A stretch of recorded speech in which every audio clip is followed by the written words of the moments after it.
ఈనాటి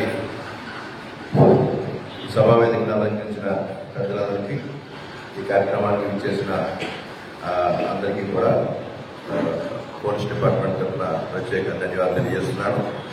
ఈరోజు రక్తదాన శిబిరంకి ఆనందం ట్రస్ట్ ఈరోజు నన్ను ప్రత్యేక అతిథిగా ఇన్వైట్ చేయడం ఆనందకరంగా ఉంది.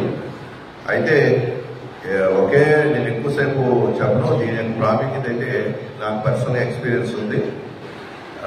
రక్తదానం చేయడం వల్ల ఒక మనిషి యొక్క జీవితాన్ని మనం కాపాడవుతాం. అంటే అనాథైపోయే పరిస్థితులు ఉన్న కుటుంబాన్ని రక్షించడం అవుతుంది. అంటే వాళ్ళ జీవితాంతం కూడా ఒక రక్తదానం చేయడం వల్ల సమయానికి రక్తం అందడం వల్ల ఒక మనిషి జీవితాన్ని కాపాడవుతుంది. ఇది పర్సనల్ ఎక్స్పీరియన్స్ మీ అందరికీ ఏంటంటే నా ఇంట్లోనే జరిగింది.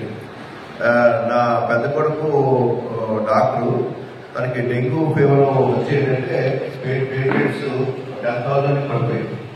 ఆ టైంలో ప్లేట్లెట్స్ కావాలంటే బ్లడ్ బ్యాంక్కి వెళ్తే కొన్ని వందల మంది ఒక్కొక్క బ్లడ్ బ్యాంక్ ఉంటే ప్లేట్లెట్స్ ఇవ్వలేనంత డెఫిషియన్సీ వచ్చింది. ఇంకా 10,000 పడిపోయిందంటే ఇంకా డాక్టర్స్ చేతి ఎత్తేసారు. సుమారుగా అర్జెంటుగా ఏదో కొంత ఎక్కిస్తే కొంత సేవ్ అవుతుంది అనుకుంటే బ్లడ్ బ్యాంక్ సడన్గా ఫిగర్స్ కూడా నేను చాలా సార్లు వాళ్ళందరూ ఎంకరేజ్ చేయడము, మా డిపార్ట్మెంట్లో చేయొచ్చు వల్ల నాకు ఒక 4 ప్యాకెట్ ఇమీడియట్ గా ఆ ప్లేట్లెట్స్ ప్యాకెట్స్ ఇవ్వడం, మా అబ్బాయికి ఎక్కించడం, కొంత రెసిస్ట్ చేసిన తర్వాత మళ్ళా డైరెక్ట్ గా ప్లేట్లెట్స్ ప్రాసెసింగ్ ద్వారా చేయడం అనేది తన ప్రాణం కాపాడుకోగలిగాం. ఇదంతా ఆ రోజు ఆ ప్లేట్లెట్స్ అనేది ఏ మానవుడి యొక్క బ్లడ్ నుంచి కలెక్ట్ చేసిందో మరి నా కొడుకు యొక్క జీవితాన్ని కాపాడేది. సో అప్పటి నుంచి నా కొడుకు కూడా డాక్టర్ అయినప్పటికీ ప్రతి బ్లడ్ బ్యాంక్ డొనేషన్స్ ఎప్పుడు వెళ్ళినా కూడా తను మా పిల్లలు కూడా కంప్లీట్ గా డొనేట్ చేస్తూనే ఉంటారు అవకాశం ఉన్నప్పుడల్లా కూడా. సో అసలు ఏ మానవుడి యొక్క ప్లేట్లెట్స్ మాకు తెలియదు.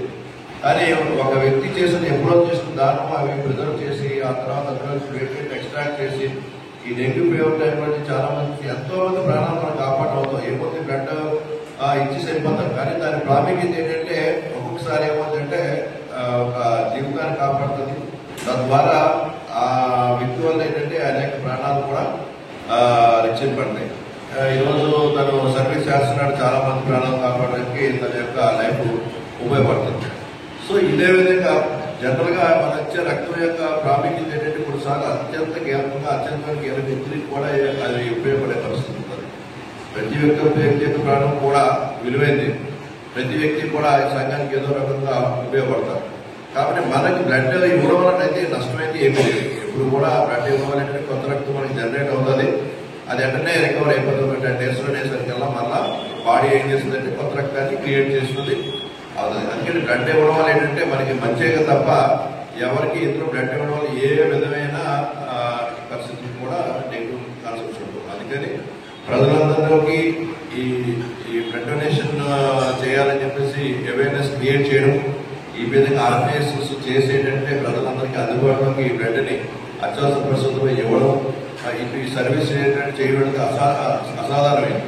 ఎందుకంటే వ్యక్తిగతంగా ఆలోచించుకొని వ్యక్తిగత పనులు చేసుకోవడానికి ఖాళీ అయిన సమయంలో ఏంటంటే సర్వీస్ కోసం కొంతమందిని మోటివేట్ చేసి చాలా మంది చుట్టూ తిరిగి, చాలా ఆర్గనైజేషన్ చుట్టూ తిరిగి ఈ సర్వీస్ చేసి అవసరానికి ఏంటంటే సేవా కార్యక్రమం, ఈ సేవా కార్యక్రమంలో ఏంటంటే తన యొక్క విలువైన సమయాన్ని అందరూ వెచ్చిస్తూ చాలా మంది సభ్యులందరూ కూడా మంచి కార్యక్రమానికి ఏంటంటే తోడ్పడుతున్నారు. మంచి కార్యక్రమం, ఇలాంటి మంచి కార్యక్రమాలు మరికొంత ఇంకా ఎక్కువ స్థాయిలో ప్రతి ఒక్కరూ కూడా ప్రతి విలేజ్ లోని మోటివేట్ చేసి మోటివేషన్ క్యాంప్స్ విలేజ్ లో కూడా పెట్టి అవకాశం ఉన్నంత వరకు ఏంటంటే ఇంకా మ్యాక్సిమం ఏంటంటే ఈ టైం అంతా కూడా ఎక్కువ డిసీజెస్ టైం, వర్షాలు వచ్చినప్పుడు ఏంటంటే ఎక్కువ ఫీవర్స్, డెంగ్యూ ఫీవర్స్, రకరకాలైన మనం ఏమైతే ఎక్కువ మన కిడ్నీ డయాలసిస్ ప్రాసెస్ చాలా అవసరం ఉంది బ్లడ్. అలాగే ప్రతిసారి బ్లడ్ అనేది ఏంటంటే ప్రెగ్నెన్సీ లేడీస్ కొన్నిసార్లు అర్జెంట్గా అవసరం ఉంటుంది. ఇలా బ్లడ్ అవసరం లేని సందర్భాలు అనేది ఉండవు. ఎందుకంటే బ్లడ్ మనం ఎంత ఇచ్చినా కూడా అది ప్రిజర్వ్ చేయొచ్చు, అదేవిధంగా అవసరానికి వినియోగించవచ్చు. ఎక్కువైపోద్ది అనే కాన్సెప్ట్స్ ఎప్పుడు కూడా ఉండవు. కాబట్టి ప్రజలందరూ కూడా అది ఒక ప్రాక్టీస్ గా అలవర్చుకోవాలి. హెల్తీగా ఉన్న వాళ్ళు షుగర్, బీపీ అవి లేని వాళ్ళు ఏంటంటే చక్కగా భగవంతుని ఇచ్చిన ఆరోగ్యాన్ని సద్వినియోగం చేసుకుని 10 మందికి ఉపయోగపడేలా తన బ్లడ్ ఏంటంటే అందరూ తోడ్పడతారని మరి నాకు ఈ చక్కని అవకాశం, మిమ్మల్ని అందరితో మాట్లాడే అవకాశం ఇచ్చిన ఈ ఆనాడు ట్రస్ట్ సభ్యులందరికీ కూడా, అదేవిధంగా మన యూనియన్ లీడర్ గారికి అందరికీ కూడా ప్రత్యేక ధన్యవాదాలు.